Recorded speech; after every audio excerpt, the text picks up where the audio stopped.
तुम बहुत किस्मत वाले हो। हर रोज उठकर तालाब में नहाना, सरकारी नौकरी है तुम्हारे पास, माँ बाप हैं, गांव वालों के साथ पार्टी करते हो, फ्रेश फिश खाते हो। Oh what a life man. तू तो ऐसे बोल रहा है जैसे वहाँ किसी जेल में रहता है। तेरा ही सपना था ना कुछ बनने का। अब मेरी समझ में आ रहा है कि क्या क्या मिस करता हूँ मैं। यार तेरी माँ मेरी माँ, जब भी मैं हॉस्पिटल का दरवाजा खटखटाता था तो तेरे बारे में सोच के अफसोस होता था। यार गांव वालों की बात छोड़, कम से कम हम अपनी माँ के लिए कुछ नहीं कर पाएंगे तो डॉक्टर बनने का क्या फायदा है। वैसे भी बाहर देश जाके हमने कौन सा पहाड़ तोड़ दिया, अभी भी तो वही हाल है। दुनिया की सबसे ऊंची बिल्डिंगों में रहना, महंगी गाड़ियों में घूमना और शाम होते ही एंजॉय करने के लिए दुबई के किसी क्लब में जाना। वो सब छोड़ और यहाँ आ जा। मैं भी यही सब चाहता हूँ, लेकिन वहां के कारनामे से बाहर निकलकर ही यहाँ आ पाऊंगा। तब तक तो मुश्किल है। अरे तुम आ रहे हो ना? दोनों मिलकर खाना खाते हैं, माँ ने बनाया है। अरे वाह, दुबई वाले हो ना, इसलिए कुछ खास बना के रखा होगा। मुझे नहीं चाहिए, तुम अकेले खा लेना। चलता हूँ। ठीक है।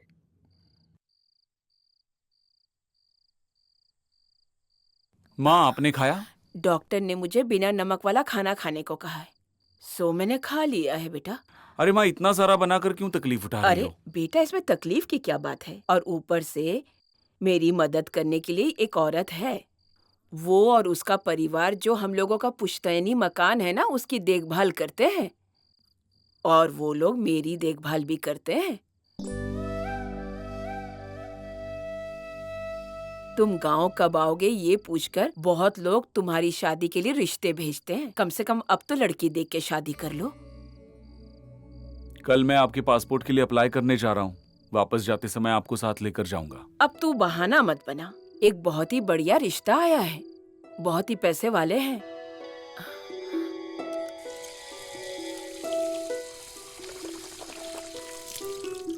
लड़की का मामा तुझे जानता है, वो दुबई में किसी बैंक में मैनेजर है। उन्होंने कहा है तुझे फोन करने के लिए। ये ले नंबर।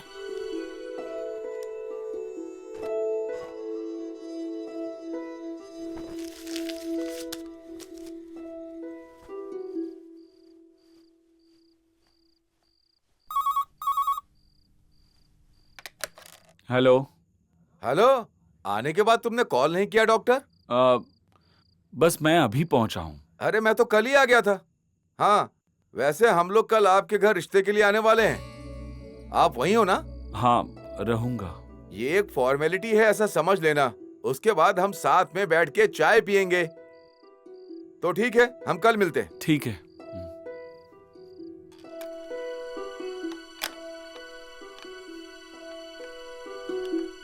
मैंने उस लड़की की कुंडली भी देखी है। पंडित जी का कहना है कि बहुत अच्छा परिवार है। लड़की ने कला निकेतन से पढ़ाई की। मुझे बहुत पसंद है, तू देख।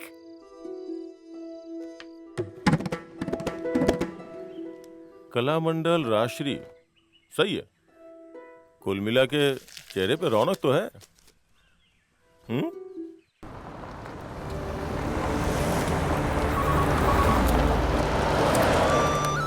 कला मंडल राजश्री के चेहरे पे सिर्फ रौनक ही नहीं, लगता है अच्छे पैसे भी हैं।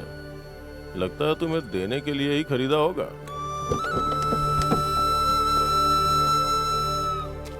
भाई लेन देन में कोई कंजूसी नहीं करेंगे। अगर थोड़ा आगे पीछे हुआ ना तो मामले को बिगड़ने मत देना।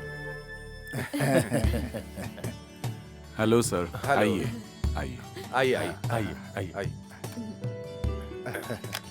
ये दोनों मेरे एल्डर ब्रदर्स हैं और ये यंगर ब्रदर। आइए। ये है क्राइम ब्रांच डीसीपी सोमशेखर और ये है वासुदेवन, करनवाल के बिल्डर हैं। और ये है रवि, यूथ संगठन का स्टेट सेक्रेटरी है। और ये मेरी बीवी है ओमना, मेरा मतलब राजश्री की माँ। ओह, ये सब लोग यहाँ गांव में रहते हैं, मैं सिर्फ विदेश में रहता हूँ। ये मेरा दोस्त है शरद, यहाँ गवर्नमेंट स्कूल में मास्टर है। अच्छा। हेलो। ये मेरी माँ है। आप लोग अंदर आके बैठिए, मैं कॉफी लाती हूँ। आइए ना। वैसे आपकी मदद करने के लिए यहाँ कोई औरत है ना, वो मेरी मदद करती है। आप लीजिए। जी। मैं अभी आता हूँ, ले लेता हूँ। क्या बात है अरुण? सर मेरी सिचुएशन तो आप जानते हैं, आप क्यों इस तरह प्रपोजल लेकर आए? ये कोई बड़ी बात नहीं है। परिवार में पहला दामाद डॉक्टर चाहिए, ऐसी सबकी ख्वाहिश है। हमारे 7 परिवार में एक ही लड़की है, सावित्री। और इनकी सिर्फ एक लड़की है राजश्री। उसका रिश्ता तय हो जाए, इसके अलावा दूसरा कुछ भी नहीं चाहिए। अरे परेशानी दूर हो जाएगी, मैं कह रहा हूँ ना। मैं अभी तक प्रिपेयर नहीं हूँ। अरे क्या प्रिपरेशन, हम सब मिलकर अच्छा करेंगे, हम करवाएंगे ना, टेंशन मत लो। चलो चलो, चाय ठंडी हो रही, आओ।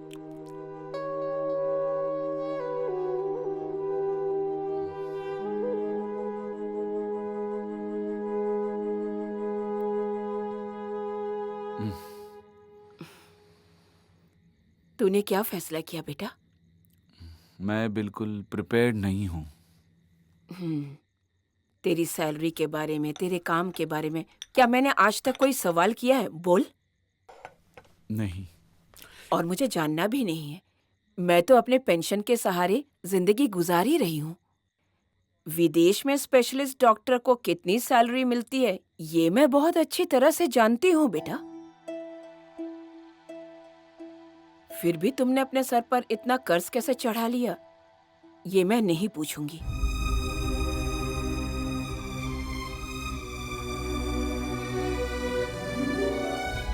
तुम जहाँ भी पढ़ने गए हो, तुम्हारे साथ मैंने हमेशा एक नौकर भेजा है ताकि वो तुम्हारी देखभाल करे। तुम्हें कोई तकलीफ हो ये मैं नहीं चाहती थी, लेकिन नौकरी मिलने के बाद तुम मुझसे दूर चले गए, ये भी मैंने स्वीकार कर लिया। हाँ, तुम्हारी जिंदगी में मैंने कोई दखल नहीं दिया, लेकिन मैं नहीं चाहती कि तुम कर्जदार रहो, इसलिए मैंने ये कागजात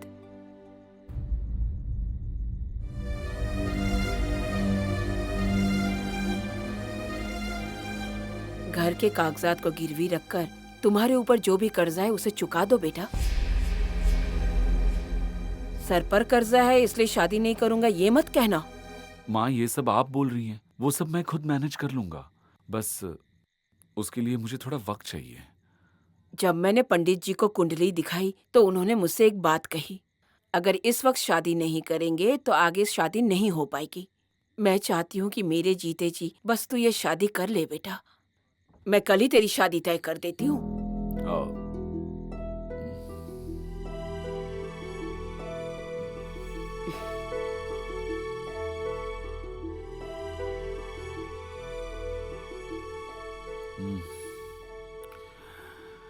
माँ बहुत भूख लगी है। तो क्या करती रहती है बेटा?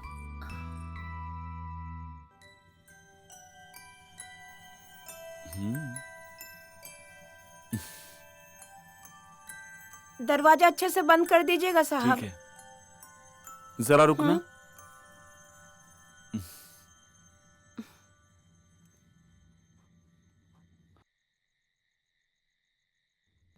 ये लो, किसी को मत देना, ठीक है? Thank you.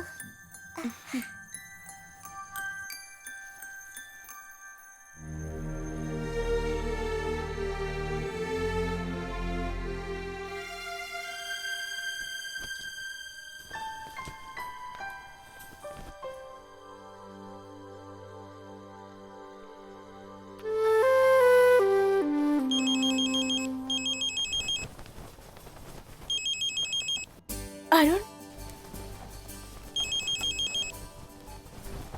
सरप्राइज। मैं सोच ही रही थी, इसे कहते हैं telepathic miss call. Hello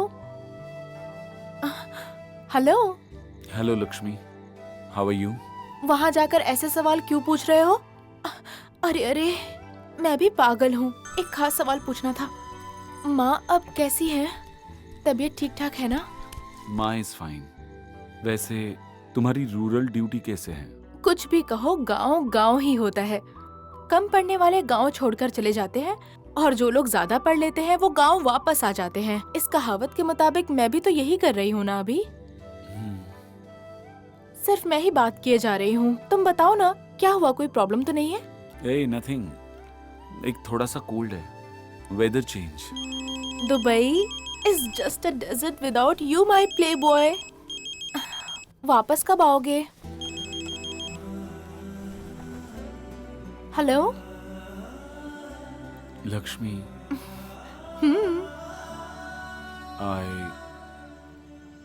I am sorry. Sorry किस लिए? क्या बात है? Hello, are you there? क्या हुआ तुम्हें, बोलो ना।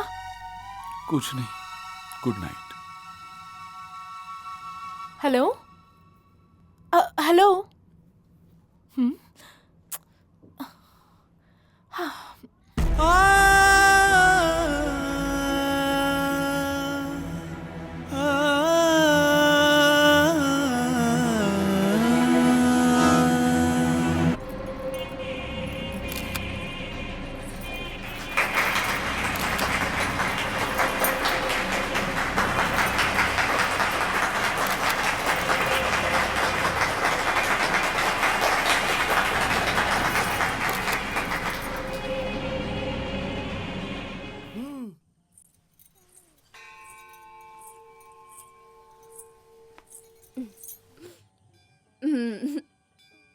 ये अवार्ड मुझे इस साल के कंपटीशन में मिला है। अभी फिल्मों में जो बड़ा नाम कमाया है ना, उस शालिनी को दूसरा रैंक मिला था। उस फंक्शन में बहुत से कलाकार और फिल्म के लोग आए थे, लेकिन मेरे पिताजी नहीं माने। सीरियसली? मद्रास के कला क्षेत्र में पढ़ने की मेरी ख्वाहिश थी, लेकिन पिताजी ने कहा बाहर मत जाओ, यहाँ के कला मंडल में पढ़ो। मैं जरा दादी का ब्रेकफास्ट तैयार करती हूँ, तुम जाकर तब तक सबसे मिलो। स्वीट सचिन। गुड मॉर्निंग दादी माँ। Hi, good morning, young boy. I hope you had a sweet night yesterday. या अरुण, तुम दुबई में जॉब करते हो? I have been there for few hours. Is it? Yeah, when I was coming from London. Rajshree के दादाजी London में charter accountant थे। Oh really? Last time, that was in 1979. We flew via Dubai. मेरी बेटी सुमित्रा, मेरा मतलब तुम्हारी मदर इन लॉ, वो उस वक्त ब्रिटिश एजुकेटेड थी, प्राइमरी लेवल में। उस समय उसके पिताजी को गांव में परेशानी हो गई, इसलिए जॉब छोड़कर यहाँ जंगल में बस गए। उस समय टाइपराइटिंग सीखने जाती थी सुमित्रा, तो पोस्ट ऑफिस में काम करने वाले गोपाल नायर के साथ वो प्यार कर बैठी। दोनों में बहुत प्यार हो गया और वहीं से शुरू हुआ disaster. You like this place? Old house. आपका ब्रेकफास्ट तैयार है दादी। लुक, मुझे वैसे भी इडली डोसा खाना बिल्कुल पसंद नहीं। मुझे तो ब्रेकफास्ट में कॉर्नफ्लेक्स चाहिए, दोपहर में 2 चपाती विद 1 प्लेट चिकन, डिनर में सूप एंड वेजिटेबल। मुझे तो इस मेनू की आदत है। और मेरी आदत खत्म ना हो, इसलिए मैं हमेशा भगवान की प्रार्थना करती हूँ। Okay, see you. Okay, bye. कहाँ है तुम्हारे मामा के फौजी? वो लोग तो कल रात को ही चले गए।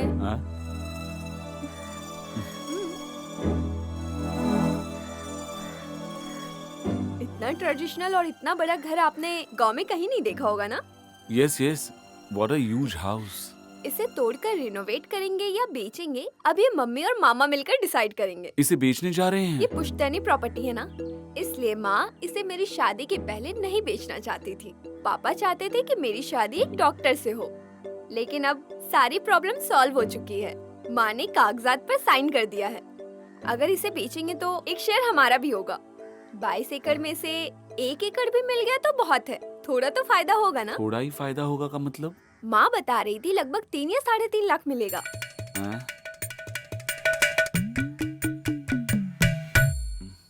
ब्रेकफास्ट के टाइम मम्मी पापा आपसे मिलना चाह रहे थे। मुझे ऐसा लगता है कि पापा आपको कुछ देने वाले थे।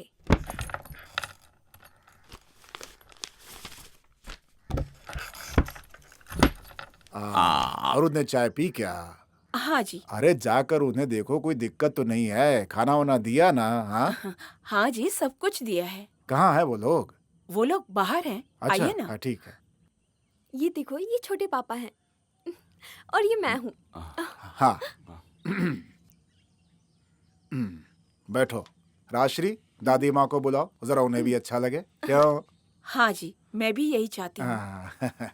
देखो अरुण, तुम अच्छे घर से हो, इसलिए शादी से पहले मैंने कुछ भी पूछताछ नहीं की, लेकिन आप लोग कुछ बोले ना बोले, हम तो सोचेंगे। क्या बोलती हो? हाँ जी, सही बोले। दादी थोड़ा आराम से। हाँ तो सुनो, गांव के बाहर 10 एकड़ की जमीन है। फिलहाल अभी उसका कोई दाम नहीं है, लेकिन फसल उगाने के लिए बिल्कुल सोना जमीन है वो। वो मैंने राजश्री के नाम पे एग्रीमेंट बना रखा है। क्या बोलती हो? हाँ हाँ बिल्कुल सही। सुन रही हो ना? हाँ सुन रही हूँ। देख लिया ना? और धनलक्ष्मी बैंक में एक एफडी भी है और साथ में 25,000 रुपए कैश भी है। और वो जो बाहर गाड़ी खड़ी है ना, वो मैं तुम्हारे नाम कर देता हूँ। उस जमाने में जब मैंने ये गाड़ी खरीदी थी ना, बहुत महंगी थी ये।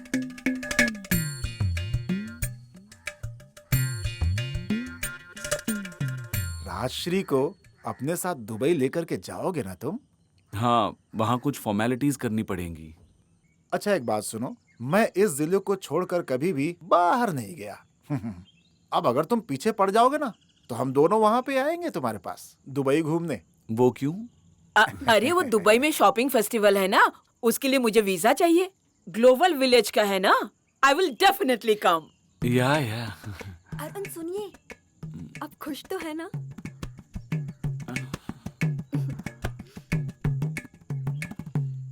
राजश्री यहाँ आओ, अपना तोहफा स्वीकार करो। बहुत बड़े डॉक्टर हैं, बहुत काम होगा इनको। इनको रोकना ठीक नहीं है, ठीक है? आजा।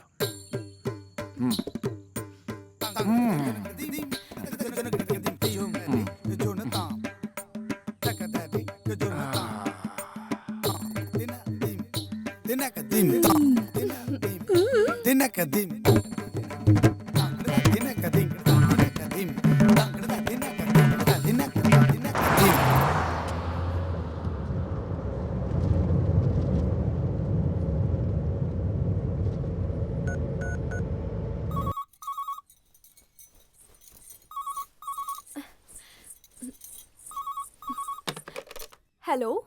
हेलो। हाँ आप पहुँच गए क्या? अरुण का फोन है, कह रहे हैं पहुँच गए। माँ से बात कर रही हो? हाँ वैसे अरुण, आप आज पापा से पैसा लेना भूल गए ना? मैं भूला नहीं हूँ। उस पैसे से तुम एक आइसक्रीम लेकर खा लो। सिर्फ तुम ही नहीं, तुम्हारी मम्मी, पापा और तुम्हारे जो मामा है ना, मैनेजर नारायणन, उन्हें भी खिला दो। मेरे पापा ने ठीक कहा था। क्या? अरुण बहुत ईमानदार है, इसलिए वो दहेज में कुछ भी नहीं लेगा। अरे तुम समझ गई ना? मैं तुम्हें नहीं समझूंगी तो और कौन समझेगा?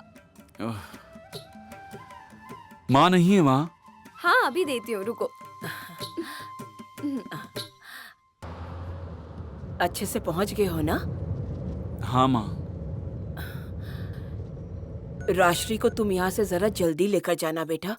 इस मामले में बिल्कुल भी देर मत करना। हाँ देखता हूँ। तुम उसे पसंद नहीं करते हो क्या? माँ तुम्हें पसंद है ना? अगर मैं सच कहूँ तो उसके दिल में कोई भी छल कपट नहीं है।